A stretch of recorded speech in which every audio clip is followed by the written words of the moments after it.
And welcome to the Tearsheet Podcast, where we explore financial services together with an eye on technology, innovation, emerging models, and changing expectations. I'm Tearsheet Editor-in-Chief, Zach Miller.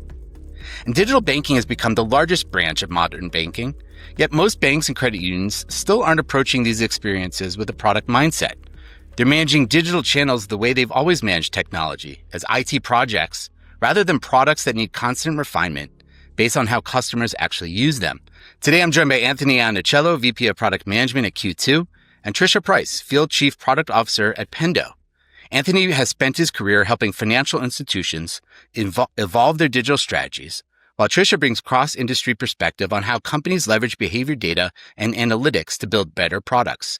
Previous to this role, she was CPO at Encino, and she's also the host of the Hard Calls podcast, a podcast for product leaders. In our conversation, we'll explore what it means for banks and credit unions to think like product managers, examine concrete examples of how user behavior data drives better decisions, and discuss the ROI of making the shift from improved adoption rates to reduced support costs and higher customer satisfaction. Trisha, Anthony, welcome to the show. Thanks, Zach. Glad to be here. Thanks, Zach. Nice to be here. I'm happy to be talking to both of you because this conversation is in the wheelhouse, smack dab in the wheelhouse for a lot of the conversations we have here at Tearsheet. Let's set the stage. Anthony, we'll start with you. Maybe you can look at the current state of things. When you look at how most banks and credit unions are approaching their digital channels today, what does this typically look like? Like, how are they thinking and managing these experiences? Yeah, thanks, Zach. It's a great question. One of the things, especially for Q2, is we work with regional and community financial institutions. It's really a broad swath, right? So it's hard to kind of paint all of them as approaching it in one way. We work with community credit unions all across the country that have folks that maybe have moved into that space from a marketing background. And so they come at it from a, how do I understand my users and how do I think about what I'm doing? And then we work with some larger institutions as well, where that role might be really bifurcated in many ways across the business. And so marketing has a hard time, or some of the personalization people have a hard time really impacting what is the kind of the digital channel.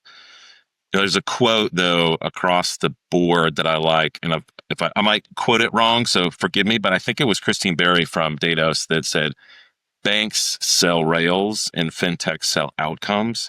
And I think that really encapsulated a lot of the things that we've seen over the years of trying to move that notion of the fabric of regional community financial institutions is so important to the U.S. economy, and getting them to think about the outcomes that they're driving for the users then helps them get a sense of who the user is, what personalization should be, what the features and functions that they should have are, and thinking about those outcomes then drives the things that they want as an institution, rather than thinking just about the rails, right? And I think, to me, that really gets to the heart of, like, how do you shift that mindset away from, I have this thing and I have it for you, as opposed to, here's what I really want to drive for your success.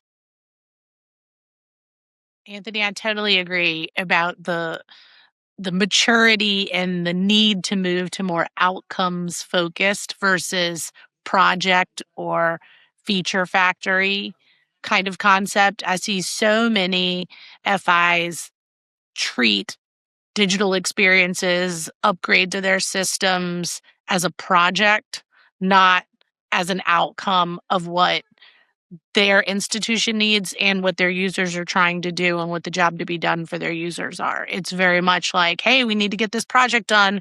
Let's get this group of people together. We got our best and brightest. And oh, by the way, we're partnering with a great institution like Q2, or maybe they're even building it themselves. But at the end of the day, they think about it as a start date and an end date. And you can't drive outcomes when you have a start date and an end date. You can only finish a project and ship a feature. And the other thing I really see in current state is a lot of times they think about it like their org structure, not like a digital channel. And I think your point about fintechs with outcomes do a good job of this too. And what I mean by this is, like, this is a real example. I was one time talking to a bank, a community and regional bank, and I was working with them to set up their digital deposit account opening solution. And they insisted to put branch as a dropdown on the online DAO. I mean, if you're a user and you're trying to open up a deposit account, a checking account online, why in the world would you put a branch? But because they think about their org structure, they think about the way their GL works and the way they need to allocate costs, et cetera, they have to think about a branch. And instead of, to your point, Anthony, thinking about a user, when a user online could care less. The whole point is they don't want to go to the branch. I like those examples. So we've established the problem, and I guess, Anthony, we come back to you. Like, what changes when a bank starts to shift a product mindset? Like, what does that unlock on their end? Yeah, I think the things that we've seen are interesting, and especially like, being on with Trish and thinking about how we looked across, that base of customers that we have, right? So think about 450 different kind of financial institutions in that space. And a couple of years ago, they were really looking to be able to message more clearly and more targeted inside of the channel, right? And I think that targeting and segmentation nature of it is an important piece of thinking about it as a product, right? You're not just thinking about, here's my bank or here's my credit union, here's my 20,000, here's my 500,000 account holders, and I'll message them all together. But the evolution of product thinking means that you want to start to message their segments appropriately, whether they're brand new to the institution, it's their first 90 days, or whether they just got a new deposit, or whether maybe you think during the holidays that they should take advantage of a skip a pay program at the institution. And so that really has been the evolution that we've seen, and why Trish and I have tried to work so closely together over the years about bringing that functionality into digital banking, so that those roles, and we've definitely seen those roles shift and change over the years, right? Like from being I run the project of digital banking, to I really am managing the brand and managing a channel and thinking about this as, like you said, the largest branch, not just, hey, this is the digital service in service of the branch, but actually this is the largest branch. And so a big part of that evolution over the years, I think, has been, how do you figure out the right segment to go personalize and drive the right message to? And it's been a really interesting pathway from, help me post this message about this new feature, which was an interesting component to that, to now we see banks and credit unions using the surveying tools to better understand the account holders, especially like I think of a small business space for a lot of regional community FIs. And one interesting story there is, a lot of times our banks and credit unions will think about segmentation based, think about small business, think about segmentation based on things like, employees and revenue at the small business and things like that, right? And we had a bank use some of the tools to go survey, which is really a product management mindset, right? Like what do they want as outcomes? And came back and said that they learned that was really the wrong segmentation model. And back to kind of this branch idea, what they started to segment people into was click, call, and come in. And those were the three ways that people wanted to, regardless of their size, regardless of the number of employees they had, their mindset drove kind of how they wanted to interact with the bank. And then that led to a lot of ways that they could more target effectively, bring the right features to bear for it. And so I think that's been part of our partnership, Trish, is leveraging some of your tools to open up that possibility for product management mindset inside of the digital banking channel. I love that example, Anthony, of what I would call modern product discovery, right? Is not just, hey, I've heard this is what my boss said we should do. We're going to make this change to do X, Y, or Z. It's no, I'm going to actually listen to what users need and want, compare that with the data, have a hypothesis, and then go do discovery, do surveys, do feedback as a product manager to understand what are people feeling and thinking and wanting. And I love your segmentation example and using behavior, thinking about a user as in terms of where they want to engage, and that it's not just one way they want to engage. For different things that different users are trying to do, they may want to engage differently, right? There may be times they want to completely be digital. There may be another time that they need or want to call to have that trust or that comfort level. So using user behavior data to really refine segmentation and to really drive personalization. Everybody talks about personalization, but like, what is personalization? But when you're starting to talk about a particular user's behavior and the different activities they want to do and the channel that they want to do them in, that is true segmentation. And that's really special. It's funny, Anthony, I have an example just like the one you were talking about from your customer base. This was a large international FI, and this is a little different. These people were creating and configuring software for their relationship managers. So the internal software side, not, we can't forget when we talk about FIs and digital experiences, they have to create digital experiences for the bankers too, right? Not just the consumers. And this particular financial institution was when they were making a change to their CRM, they were going out and they had to get 30 different conversations, like a Zoom call with different RMs. And they had to be from like different parts of the world. Like they had all these rules, and it would literally take them like 3 months to get through the conversations that they needed to have to verify. And it is good they were doing a product mindset, right? Then, they were, like you were saying, they were trying to listen to what people want, but it was so slow by the time they'd get through. Like the change they needed had like been overcome by events. And so they started using surveying in product, just like you're talking about, Anthony. They were able to get 1,000 responses within just a couple of days. And so now they're in this mindset of product, of experimentation and modern discovery at scale, just like you were talking about from the consumer point of view. I think another really interesting one that we've liked is we had a credit union. You think about sort of like surveying helps with some of the segmentation. And then you think about some of the outcomes that they want to drive. We had a credit union that saw a lot of their members being taken advantage of by predatory loan providers, right? So they could see in their own data and their own transactions that people were paying like 35, 45% on these loans, these payday loans. And those are the loans that you're getting to go buy food and things that like they needed. And so it was interesting how they were able to take like the mindset of what is the outcome that we want to drive? We want to shift people from these loans to better loans that they can get from our credit union.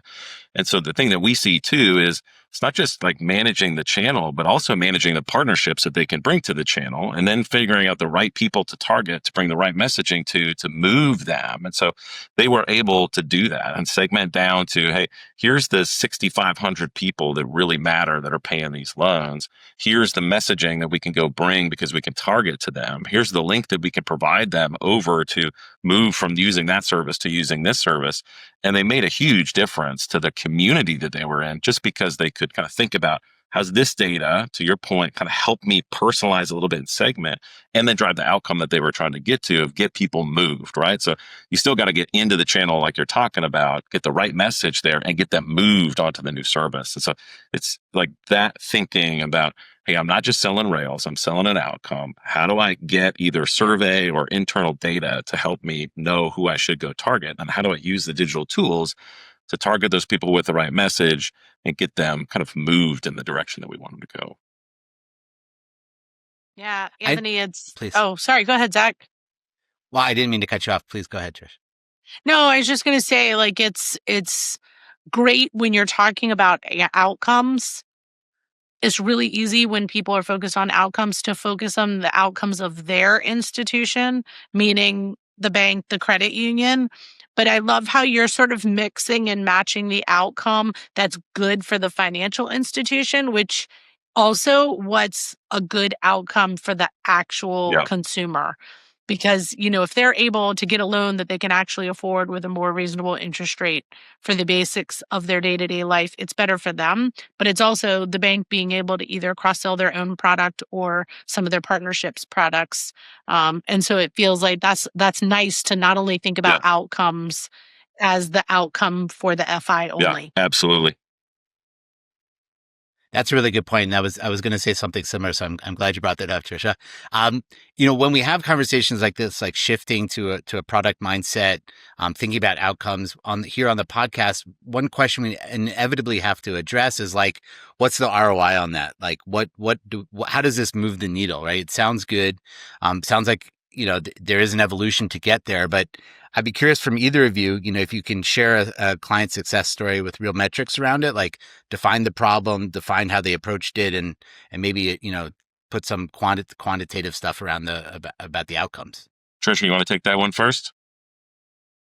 Sure. I mean, I'll give you a couple of real ROI examples that folks have. I mean, the large international financial institution that I was talking about earlier that was able to use in-app surveying and real product management to get to more RMs and get the impact or be able to do discovery and get input at scale.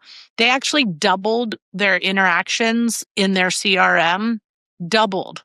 So from like 2 million to 4 million, from 1 million to 3 million. And so, okay, great. Why is that an outcome? Who cares that they just doubled interactions or clicks or usage in their CRM tool? Well, the reason that matters is because not only does that provide transparency for the bank, but it also means that those RMs are not doing manual processes outside the system, which obviously when they put all this capital out to purchase a CRM and go do a major project like that, they expected that kind of productivity gain, but often banks don't get them with these large projects. And so being able to use analytics and a product mindset helped them actually ensure that they got a ROI that they had already said they were going to get when they laid out the business case for purchasing the CRM, but is really hard to actually measure and get just because you put a system in place. If you don't get change in people's behavior, you don't actually achieve that ROI.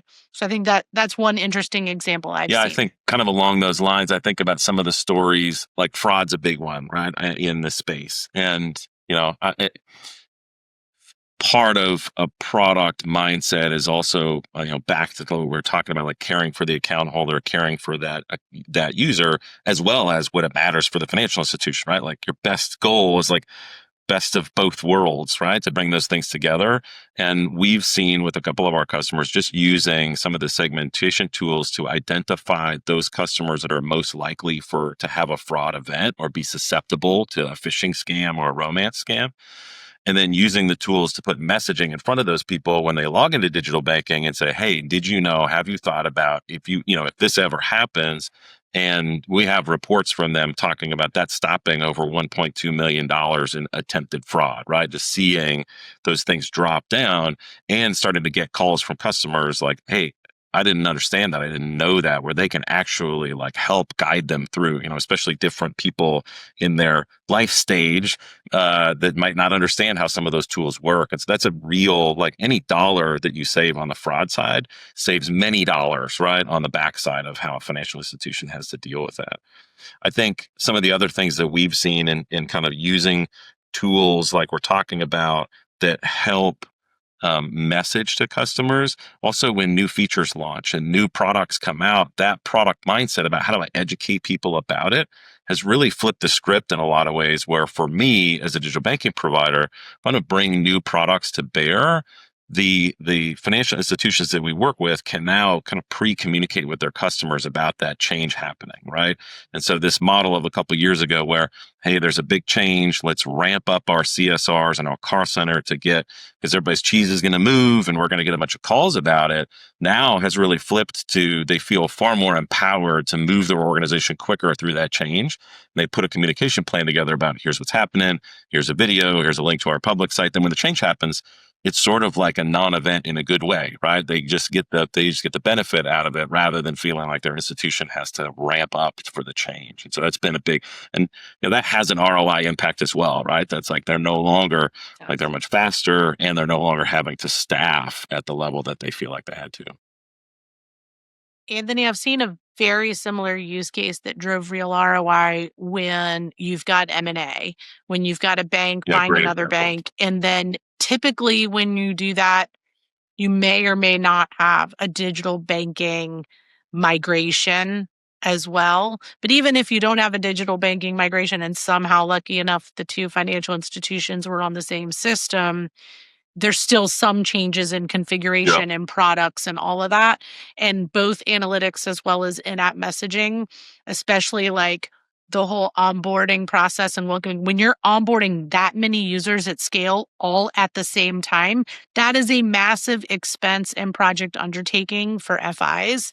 And so, you're not talking about one user, in the moment, you're talking about all the users at once coming on, and to be able to use analytics to know who's logged on, who got stuck, who completed what you needed them to complete, and then use these scaled onboarding messages, videos, tours that you're talking about, Anthony, is such a great way. I know Q2 does that a lot in partnership with Pendo for FIs, but I just think the M&A or digital banking migration in general is just also such a time we see a lot of ROI for Yeah, and institutions. M&A is not going away either. So like that's going to, we see that continuing in the industry. It's absolutely right about how you can message more effectively. I do feel like a lot of times it feels like such an empowering thing for the employee at the financial institution, right? Like they were giving them the tools in their hands to go drive this, right? They're not having to go have somebody develop something and then kind of get it to launch and it be custom to their solution. There's just a lot of empowering tools to say, now the kind of the data is in your hands. Like you may have a data team somewhere else, but pretty easy to get to. And for you to sort of be able as a channel manager or a digital channel manager to be able to take that and really drive the communications and the messaging that you want and take it down if it doesn't work, right? I think that's the other part of, I think, what banks and credit unions struggle with sometimes. It's such a highly regulated industry. Like, can I test something? Can I try it? Can I figure something out? Some of these tools, both with the segmentation and the communication pieces of it, allow for a little bit of that testing, right? Allow for a little bit of that. Let's get a message out. Let's see if it's working. If we don't like it, we can pull it down really quickly and we can change and pivot. So that's also part of the kind of empowerment that these types of things have for people to think like product managers at a financial institution.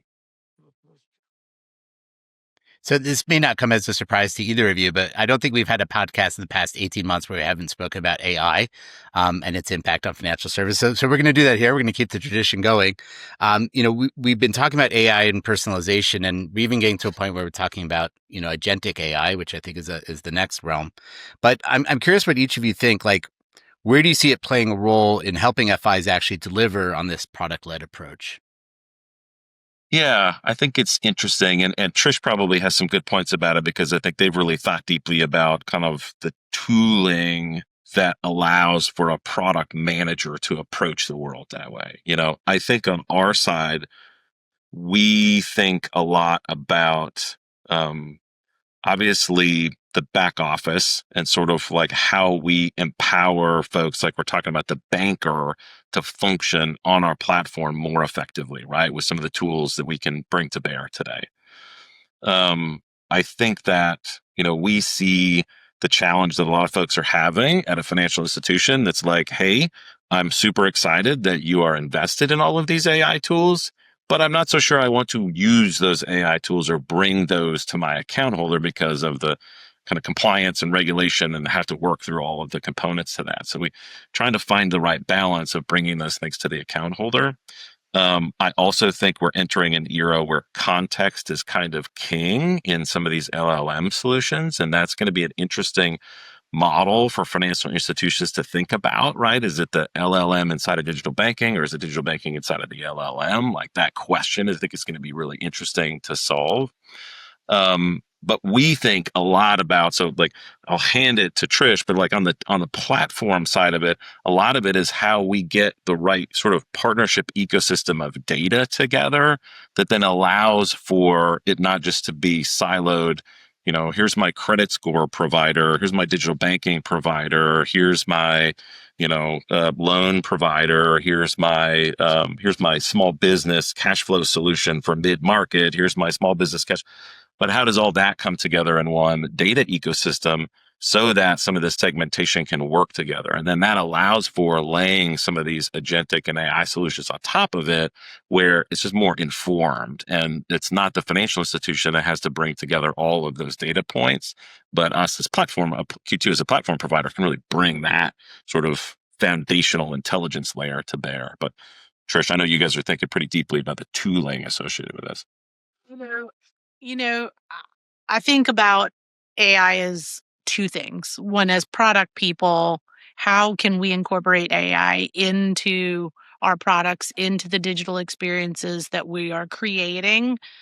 And then how do we use AI to do our jobs better? And both of those are equally important. And financial institutions, like everyone else in the world, is thinking about it and wanting to do it and know it's important. But because I get to work with every industry that's out there, financial institutions are woefully scared and they don't have good process for being able to experiment and adopt different AI tools to figure out what works for them. And that's really a shame. Like, I did a big advisory board with several financial institutions just last week, and they were like, we can't turn on any AI because it takes 10 months to get through a process to even try something. And guys, 10 months in the AI world is literally may as well be Yeah. 100 years. Because for me, whether I'm building AI experiences into my product and my product managers are taking data and trying different models and different LLMs and trying different prompts and seeing what works. What worked yesterday does not work today, which won't work tomorrow because it's different all the time. And then equally important in all the tools that are out there. If you're a PM, are you prototyping? Are you using voice of customer tools to look at signals?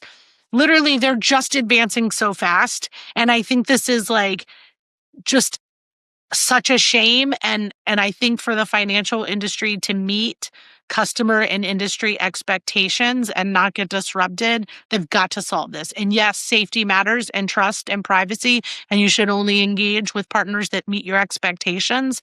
But to put 10 months and 12 months around a process in a world that's moving daily feels outrageous. Yeah, and I to me. think, some of it's on us as technology providers, right, to be able to help with that process, Yep. right? And so, like, in some of the latest conferences where they're sort of looking at, does the current MRM solutions really meet today's world or not? And how does some of that change? I think that would be an important part of this discussion as it moves forward, right? It's like us as technology providers bringing to bear a lot of the assessed materials for the financial institution to be able to move more quickly. But you're absolutely right. Like, Yeah. every one of the institutions is trying to figure it out, right? And trying to figure out how to move more quickly and move it through their organization.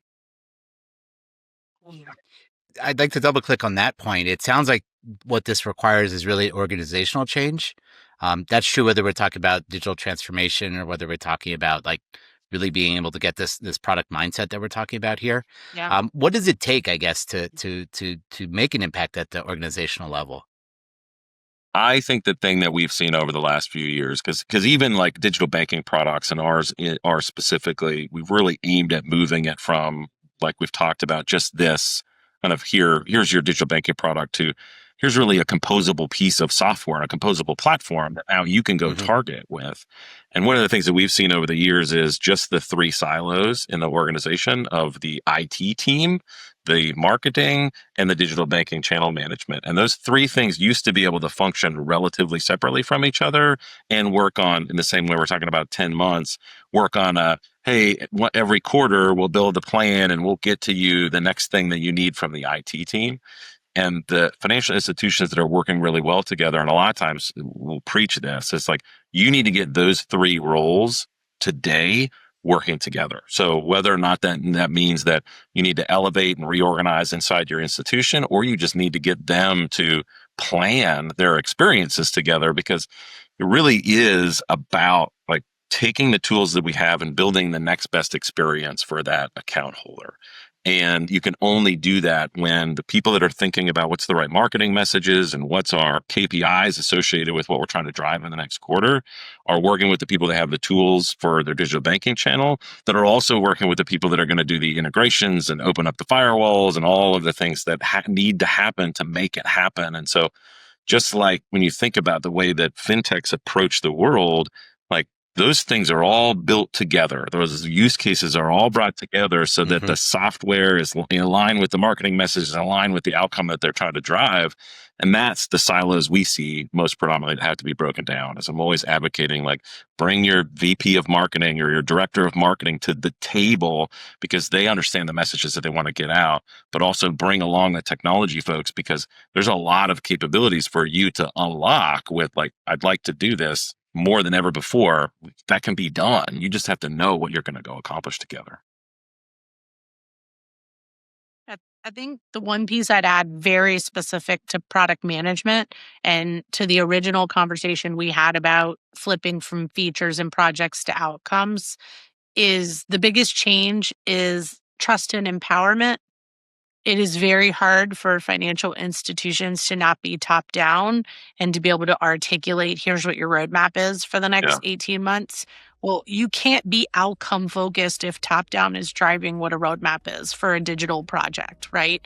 And so if you're really treating it like a product, that means you have to push ownership down to the teams who are looking at the data. I don't mean that you can't ask questions. I don't mean that you don't have visibility or a voice, but that it's a two-way communication and your teams are empowered to make decisions based on the data and the outcomes. That to me is the biggest change to be successful in a product world versus a project That's world. very true. Trisha, Anthony, it's been a fascinating conversation. Thanks for joining us on the Tearsheet podcast Yeah, today. thank you, Zach. Thanks, Zach.